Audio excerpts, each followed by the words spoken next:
Hi everyone, this is Atlas, the host of today's podcast. And this is Martin. So Martin, can you give us a self-introduction? Sure, I'm originally from Kunming, a city in the southwest part of China. I'm a current public relations and advertising student at USC. Awesome, and today our podcast topic is What if I'm a CEO? May I ask why this topic though? Because it is my class final assignment. Bruh. Alright, anyway, now let's pretend that Martin is a CEO and I'm interviewing a CEO. Let's go. Okay, according to your syllabus, let's start with your Enneagram. To be honest, I don't even know what that means. That's fair. So do you know MBTI? Yeah, the personality test? Yes, so Enneagram is pretty similar to MBTI. Enneagram has 9 types that offers in-depth insights to individuals, groups, and collectives. I see. So what's your Enneagram and MBTI? So my Enneagram is 6, the loyalist, and my MBTI is ENFJ, protagonist personality. So type 6 is primarily characterized by a strong sense of loyalty, reliability, and keen sense of responsibility. And ENFJ stands for extroversion, intuition, feeling, and judging. So how does that apply to your leadership style? So my Enneagram test reveals that I would be an engaging, hardworking, and responsible person. In terms of leadership, or when I am the CEO of an organization, I would carefully consider various risks and engage in extensive planning before making decisions.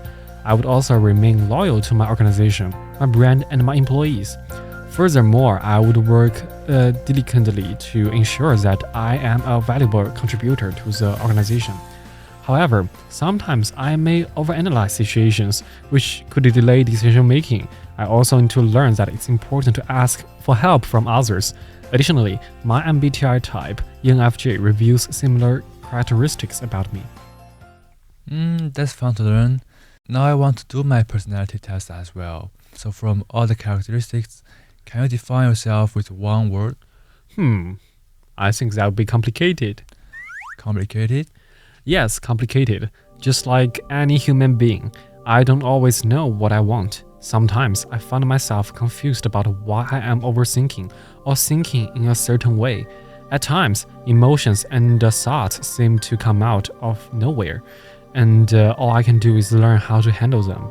Occasionally, I really just want to keep things simple, but I end up creating a lot of mess, so I would say I am complicated. That's an interesting statement. So how is it related to your leadership style? I think this is similar to what my personality test indicates. Due to my complex mindset, I would be a good risk taker and planner. I go through various scenarios before making decisions and also like to create backup plans. I usually try my best to understand people's different perspectives and needs. Additionally, I adapt my priorities and goals based on my living environment because I believe it's important to understand the limitations and obstacles involved in doing certain things. Oh, I see. You are a real expert in this, isn't it? Okay, let's move on to a scenario-based question. What would be a vulnerable moment for a CEO? Imagine you are a CEO of a company, another manager has approached you with the distracting news that he observed one of your employees in the restroom snorting what appear to be drugs. Then hastily swiping the residue away. Before you refer your employee to human resources, you have a brief talk with them. What would you say to this employee? Wow, that's a tough one. My response probably would be just like, hey, and that person's name. I'm reaching out today because a concern has been brought to my attention. It has been reported that you were observed using drugs in the employee bathroom. This is a serious accusation, and I wanted to speak with you directly before I talk to the HR directly. So our company is committed to maintaining a drug-free environment, and all employees are required to pass a drug test before starting their employment. In light of this accusation, we may need you to undergo another drug test. So rest assured, the company will compensate you for the time and expenses incurred for the test and designated hospital. If the results are clear, that's great. In that case, I will investigate further to understand why this accusation was made against you. However, if there's any truth to this behavior, I encourage you to discuss it with me and the company. We are deeply invested in the well-being of our employees and are here to offer support and resources to help you perform your best. I understand this is a lot of process, so please take a moment, take a deep breath, and let me know your thoughts. That's a fair response. Now let's go back to you, not as a CEO, but yourself. Are you willing to share one more moment that happened to you this semester? Sure, I actually have a lot of vulnerability moments. Oh, really? I mean, I think it applies to everyone. I used to like to hide in it, but after I took a leadership class this semester, I learned it is important to admit it, face it, and try to make progress from it. Before I share my vulnerability moments, I want you to make a guess of how many jobs I have applied for this year. 50? Higher. Okay, say 100, Higher. 200? I actually applied for 359 jobs. Wow, that's a lot. I guess you received a lot of job offers, right? Not really. I got 91 rejection letters, but 50 interviews and 0 full-time job offers so far. And that is my vulnerability moments this semester. And I think this applies to a lot of graduating students as well. I don't understand. I mean, are you okay? I mean, mentally I'm fine throughout the application process. However, my confidence has occasionally been shaken. But later, I learned to be a bit easier on myself. This isn't about making excuses. But first, I need to acknowledge my identity as an international student. The majority of companies in the United States don't sponsor work visa.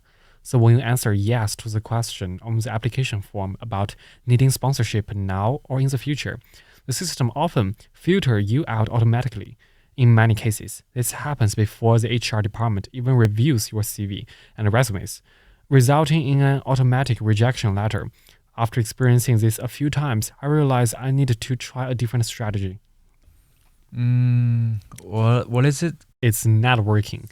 So networking became my focus once I realized that submitting job application online was nearly just like a not great process for international students. I initiated an extensive networking plan, reaching out to USC alumni and the professionals in my industry for coffee chats. During those meetings, I would show them my resume, seek advice, and ask for their recommendations.